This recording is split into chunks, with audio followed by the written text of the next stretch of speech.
আজ করব ইলিশ মাছের একটা পাতলা ঝোল।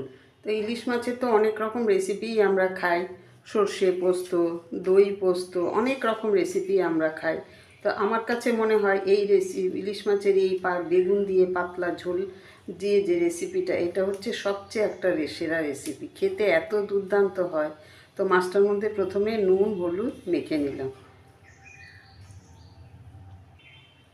তো মাছটাকে আমি কাঁচা রান্না করব, সেই সাথে একটুখানি লঙ্কার গুঁড়োও মেখে নিলাম, দিয়ে মাছটাকে একটু ম্যারিনেট হতে দেবো, একটু রেস্টে রাখবো।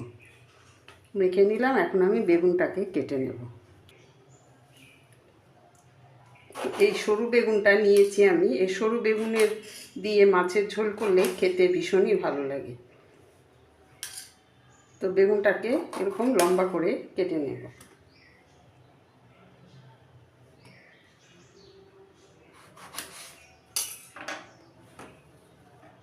তো বেগুনটাকে এরকম লম্বা করে কেটে নিলাম।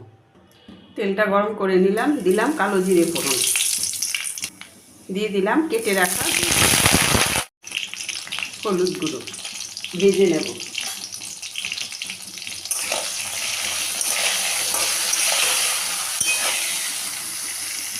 বেগুনটা ভেজে নিলাম, দিয়ে দিলাম 4টে চেরা কাঁচা লঙ্কা, একটু লঙ্কার গুঁড়ো দিলাম, অল্প করে একটু হলুদ গুঁড়ো দিলাম, একটু মিশিয়ে নেব। এখন পরিমাণ মতন জলটা দেবো।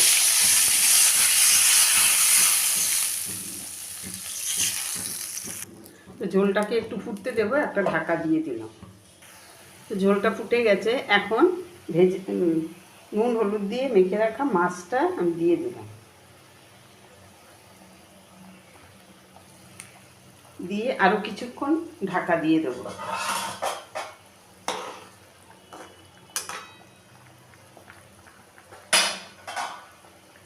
একটু ঢাকা দিয়ে দিলাম। তো ঝোলটা ফুটে গেছে, মাছও সেদ্ধ হয়ে গেছে।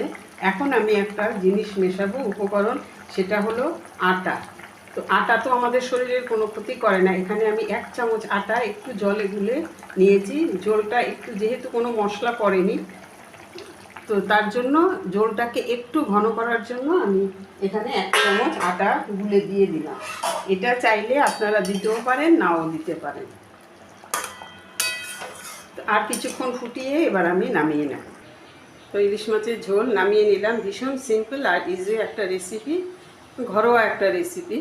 তো আজ এই পর্যন্তই, আর নেক্সট কোনো রেসিপি নিয়ে আবার কথা হবে।